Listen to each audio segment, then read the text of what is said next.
My name is Janicia, also known as Jay from Tea with Queen and Jay podcast, and I've been podcasting for almost 9 years now, I think.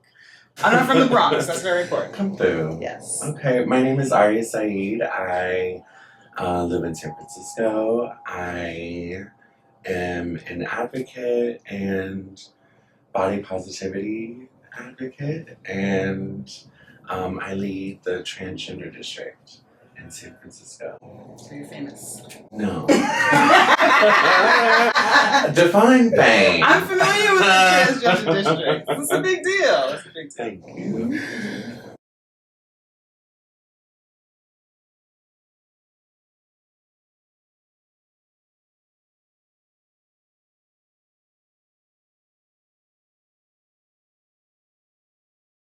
So many people I know are still on a journey of trying to find joy. So for me, I think in my own personal life, like finding joy is in my solitude, like decorating my home and laying down roots has given me a lot of joy. I think giving myself space to be more introspective. I used to be a person that needed to have a lot of people around to really feel validated, and I think as I've matured, like finding joy in being alone, especially as a single woman that lives alone, is a journey in and of itself. And I think in my work, I'm very blessed that I get to daydream with other trans people. And help them find their dreams while I'm still trying to find my own. Whether that's like investing in businesses or throwing like trans joy celebration parties in different cities, which is what we're doing now. Like all of that is like rooted in like trying to facilitate us finding joy in a space where people don't want us to have joy. I'm supposed to follow that, right? Okay. No. Okay, how do I find joy? You know, I hate to think about it as like I hate to think of my existence in resistance to other forces, but I think for me as somebody who was brought up in a very patriarchal kind of environment, who was brought up a little bit by people pleasers to an extent, my joy demands that I set boundaries. So for me, a lot of my joy starts with me telling people no, telling people I need to be over here, you need to be over there, or I'm not going to extend myself in this way. Or I know even with work that I love, I know that, okay, in order to make this everything you want it to be, you just told me something needs to be done today, it can't. You know what I'm saying? Because today I'm going to rest, or because today I'm not going to lose my mind to get this really important or fun or interesting project done, because there are boundaries I need to set in order to maintain my joy. So I think boundaries are really crucial to me, finding and maintaining my joy. My sister recently passed away, and I really valued her as like she was my person. And I have found joy since her passing. She has a lot of children, so I found joy in leaning into my other relatives and leaning into friends who, because I was so privileged to have this person in my life who was my person, I didn't really need to lean into these other resources, other people. And, you know, I always tried to be a good friend, but I didn't really need or feel like I needed a lot from my friends or other relatives. So I've been trying to lean more into the joy that I can find in other people, because my person isn't here anymore. And so that's been its own journey, but there's been joy in that, and discovering new relationships that were there but are now here in different ways, in new ways. So I find joy in that. And I find joy, I think, you mentioned being single, and I don't know if you said child-free or if I just added that, but I'm child-free. Maybe I'm just seeing myself in you. Okay. But as an, over 30, child-free, single person, I think also growing up again in this very patriarchal kind of environment, over 35, I think that's important. I think that nobody taught me how to be this person. And so I find joy in affirming myself and reminding myself that nobody taught me how to do this. Right. Nobody, there was no example. The people in our lives, and I think about this a lot because nobody taught me how to be this person. And I think about like, where are the cousins that like are like me, single, child-free, older, like where do they go? How come I don't know how to do this already? Because not everyone, you know, so I think about the single people, I think about the queer people in my family, I think about like how come I didn't see these people, and it's because they left. it's because it wasn't safe. It's because it wasn't safe. And so when I feel the feeling of like, this is set up for me to leave, I'm uncomfortable because a nigga like me is not welcome here. And every family scenario, my presence, my existence is devalued because I'm not attached to a man, because I haven't brought a child for people to play with. Even if I were a single parent, there's a different kind of energy, acknowledgement, respect. People in my life, you know, family-wise, don't feel the need to respect me because there's no man around to feel disrespected when they disrespect me. So knowing and learning that, oh, it's not me. You know, it's not me. I'm not crazy. There's no example. No one taught me how to do this. Having to feel affirmed in who I am kind of on my own. In this bubble, I have a very affirming bubble outside of my family, but it has brought me joy to find affirmation in my friends and to affirm myself and affirm my existence, my identity, and kind of the pain of like the journey of discovering, oh, you're treating me like this because of these intersections that I'm existing in, that I was never told that this was a thing. Mm-hmm. I didn't know, because no one really talks about what it's like to get older. You know what I mean? Oof. Yeah, like the auntie older, right? Mm-hmm. Becoming an auntie. People talk about like the old stuff, like your body is falling apart and da-da-da-da. But that like moving from a single child-free person who's like in their 20s or maybe who just turned 30 or whatever, where adults, older people, the aunts, the uncles can say, oh, she's still figuring it out. She's still, to becoming, this is who I am. I am a single child-free person of a certain age who doesn't ascribe to heteronormativity and all of these things. And then it becomes, oh, just what you have to say doesn't matter. Just go over there and be quiet, because you should be ashamed.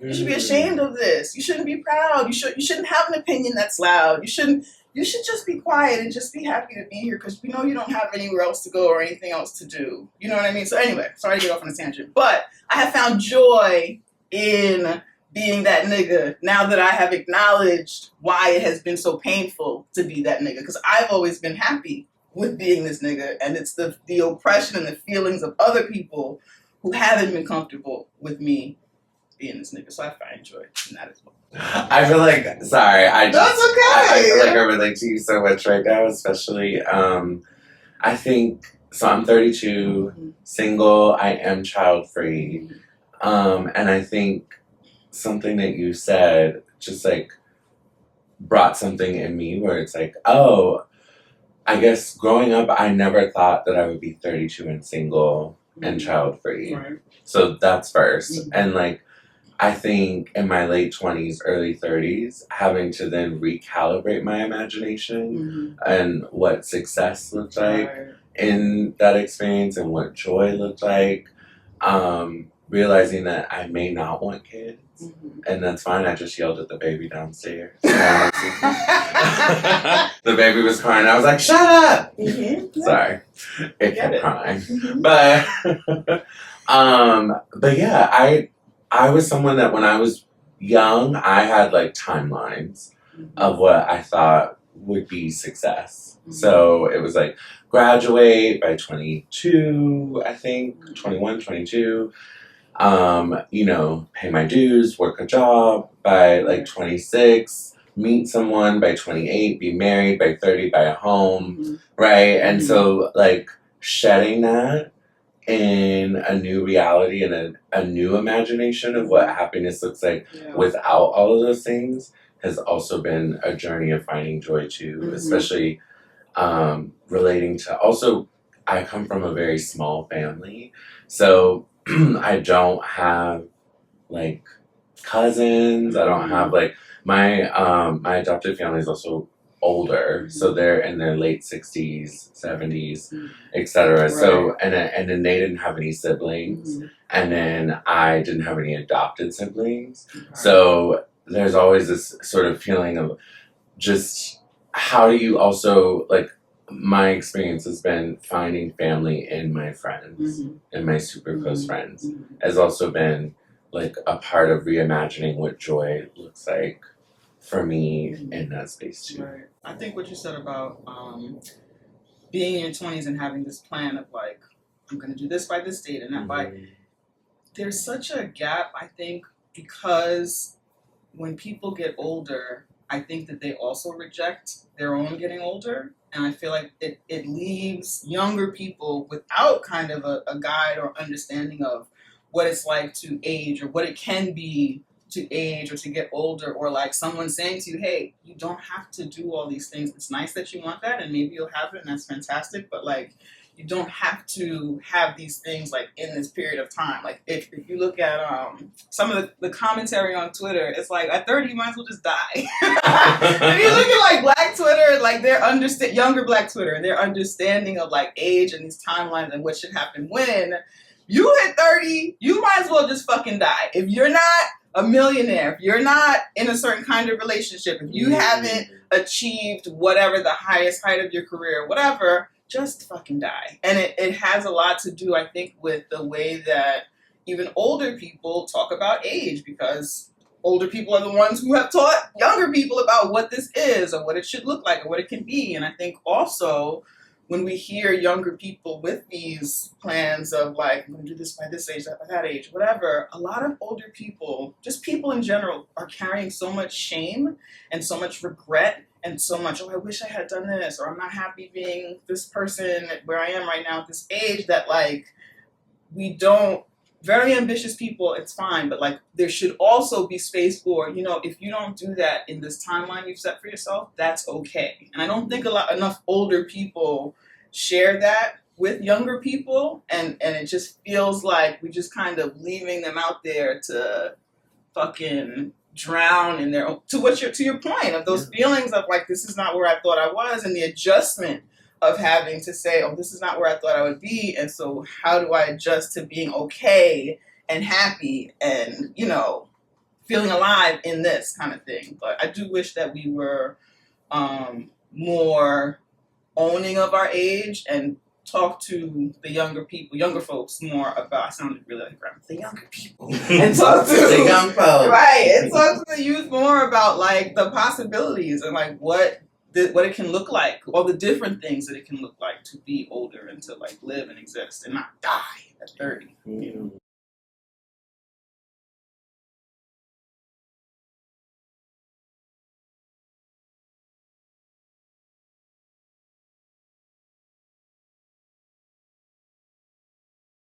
I think that it's very important, and I say this as a cis person because I'm the person who benefits from that relationship. So I think it's very important. I think and this is what I'm about to say is going to be very one-sided, but I think it's very important in our learning as cis people and understanding of like, what is sisterhood? Like there are things that I can extend as sisterhood, and then I hope that I'm being a full supportive sister to trans women, to Black trans women in particular. But I know that there are times when I fall short, and the burden of me falling short falls on the person that I'm in community with, in sisterhood with. So I have found my relationships with trans women to be valuable and important to my existence as a cis Black woman, but I also feel like because of the privilege dynamic, it does come at the expense of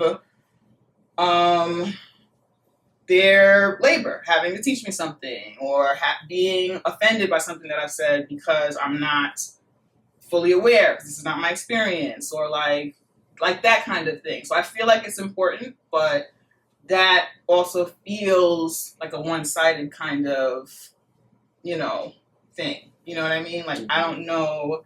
I know that as a person, I believe, for example, Diamond as my closest trans woman friend, I believe that I bring value to her life as a good person, a good, good ass nigga. But in terms of when we think of the, trans and cis dynamic, there are times when Diamond has had to educate me about things, and I don't know that it's worth it. You know what I mean? Mm. How do you mean by worth? I don't know that it is worth it, like, for Diamond or any of my trans friends to be in community with me. Mm. You know what I'm saying? Like, when I think about, sorry, I become a crier, just so that you know. No, I don't want you to today think I'm just dry as a bone. Yeah, it's okay. You don't have to cry. I'm not ashamed to cry, but when people just meet me and I'm crying, I don't want them to think that I'm offering privileged tears, because I'm crying all the time. It's not just privileged tears. These are her privileged tears. There's always tears. But anyway, so when I think I don't have a lot of white friends, so right? So I'll start there in terms of privilege. I don't have a lot of white friends, because if I can't be my full ass black self, it becomes annoying, right? So when I do have white friends, they are people who are comfortable with being checked, corrected, or whatever, and I can be my full ass like black self or whatever. That said, I'm also not taking on a lot of new white friends. Like, these are people that I worked with, and they're still around, and that's great, and we've evolved together. So to me, it's not always worth it having white friends, right? So I think the sisterhood amongst cis and trans women is important. For me, I don't know that it's worth it to trans women to be in community with me sometimes. You know what I'm saying? Or cis women. Like, I don't know that what we are offering is, I don't know that it's worth it. Am I explaining worth it enough? I don't know another word to say it, but I don't know that it is worth it. I don't know that it's not. But is it worth it to you that we're having this conversation right now? You understand what I'm saying? So that's what I mean by, like, worth it. It's like,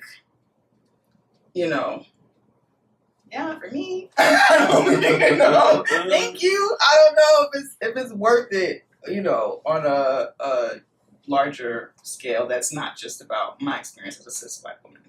I mean, I think it's needed. Okay. I don't know. I feel like I yearn for it often. So I feel like I want to be in sisterhood with cis black women more frequently than I am. Mm-hmm.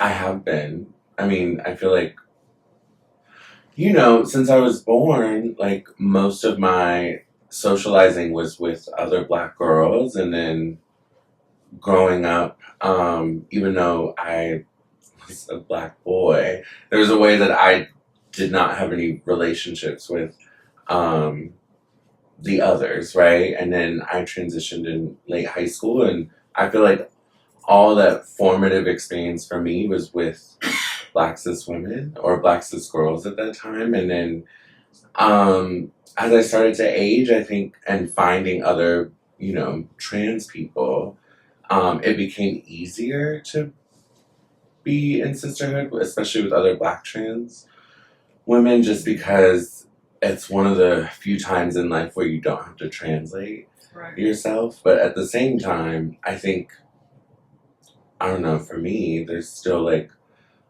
a yearning for that space to happen more. I guess I wonder I think there is relevance to my comparison, because I'm trying to compare, like, privilege, right? And the dynamics of privilege. But I guess in hearing your response, I wonder if perhaps there is a nuance in the fact that, like, we are both black people, right? So a white person, I really literally have nothing in common with them except for whatever our gender is, right? If we happen to be of the same gender, then there are going to be certain things that are aligned in our experience. But I assume, based on what you're saying, it sounds like in your experience, because we are black people, there are, and women, there are things there that are aligned in ways that, like, me taking on a white friend is not.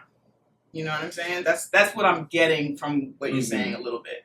Yeah, I mean, I guess it's tricky, because I think the experience of being both, or all three, black, trans, and a woman compounded all at the same time, there is a reality that, like, when you're in Black spaces, your Blackness gets minimized. Yeah. Because the focal point to Black people is that you're trans, and so you're other. Right. And then your womanhood is taken away from you, or at least the legitimacy of it. And then when you're in the broader trans space, your Blackness is the focal point. And so then you often are struggling to find, I think as a Black trans woman, that space, because when you're with Black cis women, you just want to be your authentic self, right. And be seen as that. And I think oftentimes those relationships, I mean, I've seen and have had successful, relationships and sisterhood with Black cis women to where I have felt safe. But sometimes it has always felt conditional.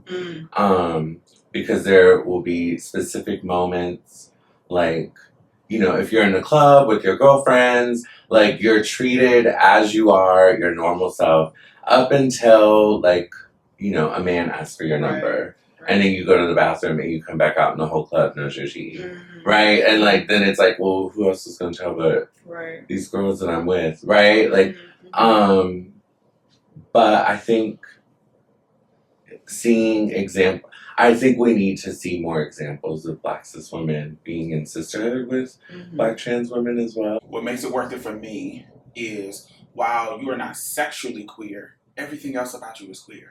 Right. And so in what I get from you is I learn another way of being a woman that may not be stereotypical, because we come and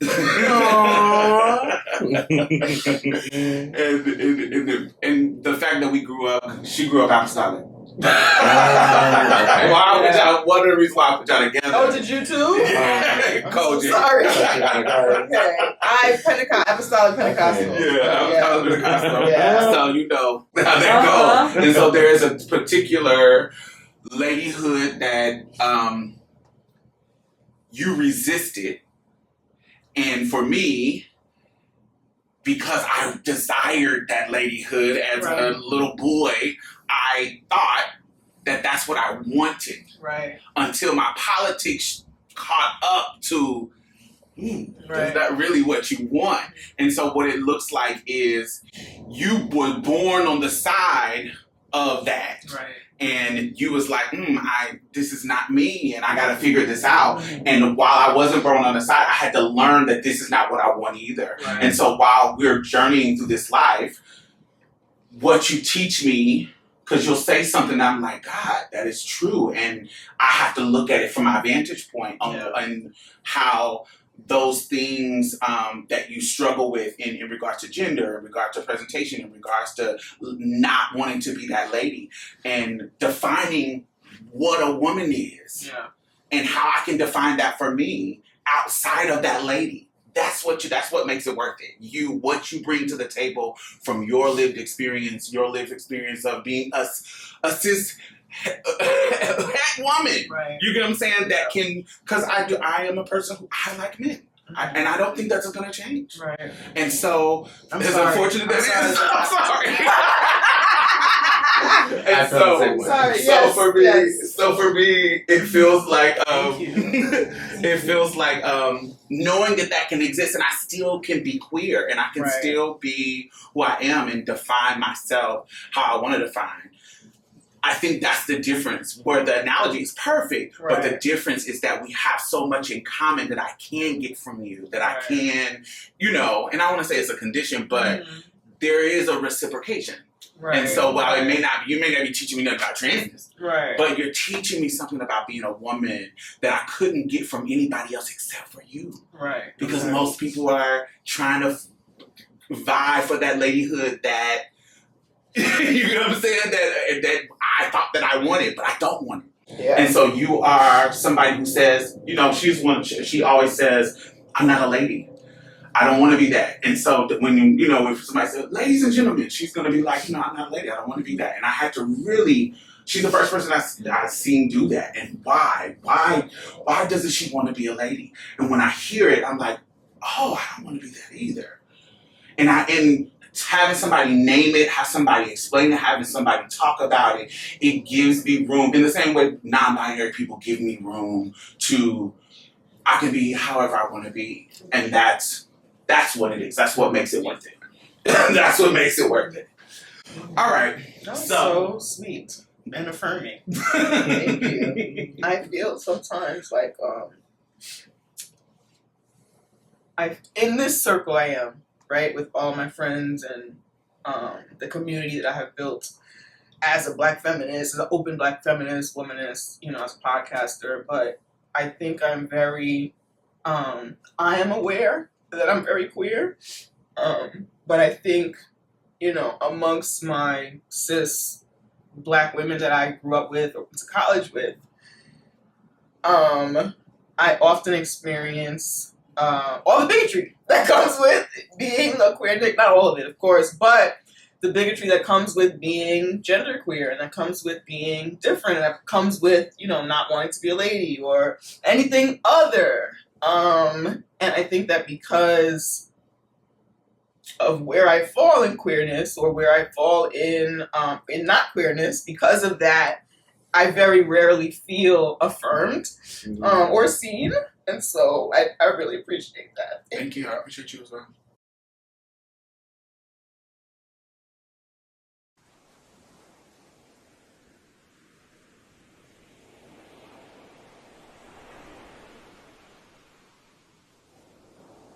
I feel like I'm coming into it. I really struggled with a lot of aspects of just me, not just my transness, but my weight, my skin tone, like my hair type, like all of those things I really struggled with growing up. And I don't know why, but... Are your parents Black? Mm-hmm. Okay. But, just holding the reality that, like, the world doesn't see you often when you embody someone like me. The world doesn't think of you as beautiful. And I'm a double Scorpio, Aquarius moon. So beauty is like not in like a vain sense, but beauty is like a very spiritual thing as well. And I think, when you are fat and brown skin and trans and woman and all the things, it feels like there's 20 more obstacles put into place. And I think finding pride in that is something I feel like I've had to come into. Maybe I built it, I don't know. But it was, I definitely had the help of my sisters when I was younger. I feel like 10, 15 years ago, like the woman I am today would stare at the woman I was 15 years ago and would have been like, girl, really? Really, girl? But I think the self-esteem that I had back then, like, all of that has really evolved and changed. And, like, I feel like,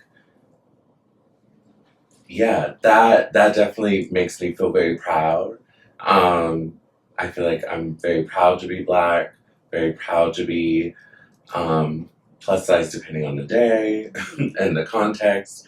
Proud and loving my skin, all the things. But it's definitely been a journey of really having to create my own narrative against a narrative that feels universal.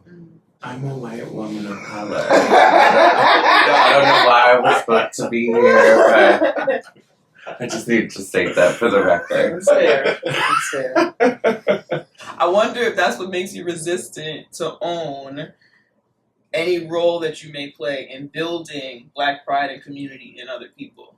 You know what I'm saying? Like, just because you didn't show up as maybe your most prideful Black ass self, whatever that looks like, or whatever, 15 years ago, or some days today, or who knows, doesn't mean that you don't build it or make the space for others. You know what I'm saying? So I wonder if you didn't feel a level of,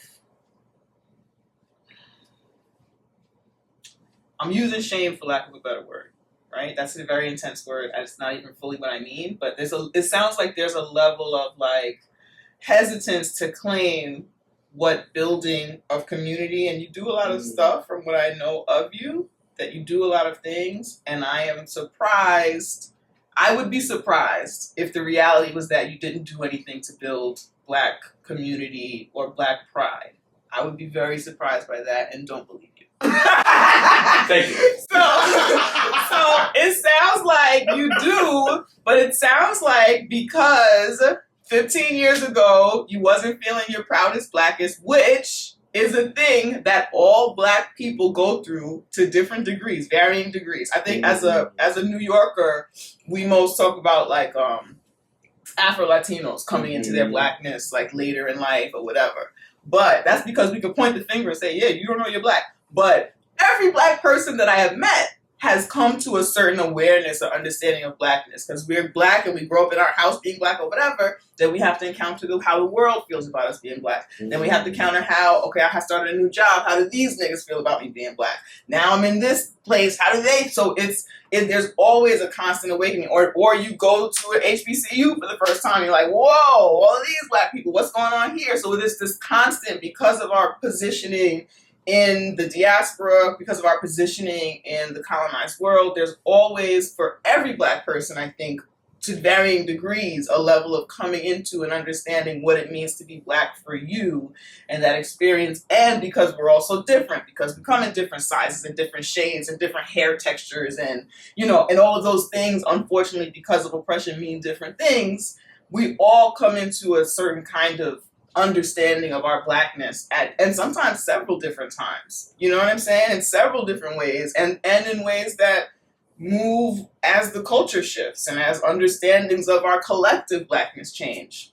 It's a tantalizing, or there's always this constant tease to put it down to get access. There's always this tease to put our Blackness down in our voice and how we talk and how we are shaped, how we look. It's always this constant push to be as anti-Black, even for whatever reason. It's a constant carrot dangling. If you talk a little bit more white, you can get paid a little bit more. If you pick the BWI instead of the HBCU, you get a little bit more resources. Right. It's always this kind of carrot dangling to put it down. So if you're somebody who does not want to put it down, or don't feel like you should have to, and create space and worlds and building so you don't have to, which you do.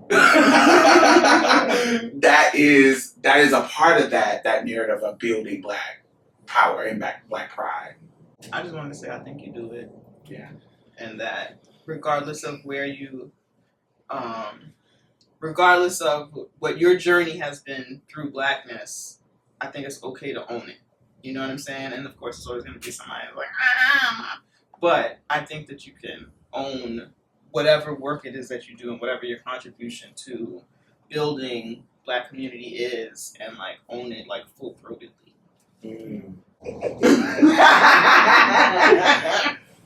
I guess it feels weird to claim that I built something when I feel like it's been inspired by other people who seem to have perfected it, and I got to have a piece of it. Right. So like, what Timon was talking about of like distancing yourself from, I guess, Blackness in these different ways. Like, as someone who grew up in Oregon, there's a way that that's communicated to you. And so I feel like I played in that.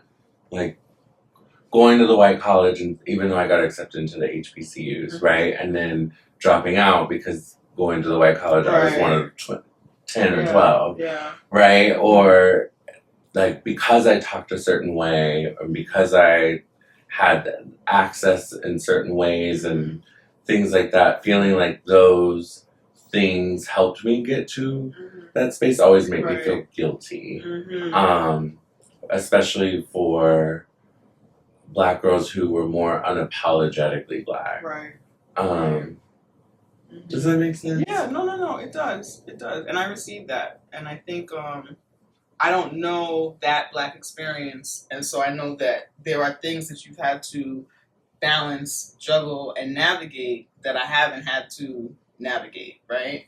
And I think that there's value in that as well. I imagine there's not a lot of Black people in Oregon. Is that true? Well, I mean, I haven't been there in a long time. Okay. You know, Okay. All right. I like to never went back. Right. Yeah. So. Yeah. I think that for people like me, right? So nobody talks to me on the phone and thinks I'm a white person, right? It doesn't happen. Mm-hmm. And that's just because there's so many different things that are built into how we sound, right? Mm-hmm. And it sounds kind of what you're explaining, like your intersections of experience are different than mine as a Black girl, right? But we're both Black girls. But I think there is still something specifically Black about that experience. There are intersections of oppression that you have experienced because of your proximity, because of your access that I'm unfamiliar with. Do you understand what I'm saying? As the kind of Black girl that I am, that I'm just unfamiliar with because I have not had to engage or engaged or been welcome to engage with whiteness in the ways in which you're describing. Mm-hmm. And I think that there's value in that. The different experiences, the nuances of our experiences as different kinds of Black girls are valuable. And I think that that's something that people miss when they talk about like these varying degrees or levels or whatever's of Blackness, is that I'm sure there's racist shit that you've seen that I've never seen in my life because I wouldn't even be there to see it. So I'm sure you've seen some things. Do you understand what I'm saying? And that's unique to you as a Black person. There's no one else there who was there that night or wherever the heck you were that experienced what you experienced because you were the Black person in the room. I think that there's a way to both communicate what you said about others having paved the way and your nuanced experience with Blackness. There's a way to communicate that and to own your contribution to it. I felt like you were more than what you were willing to say. You know what I'm saying? And I know that you were more, so I wanted you to say it.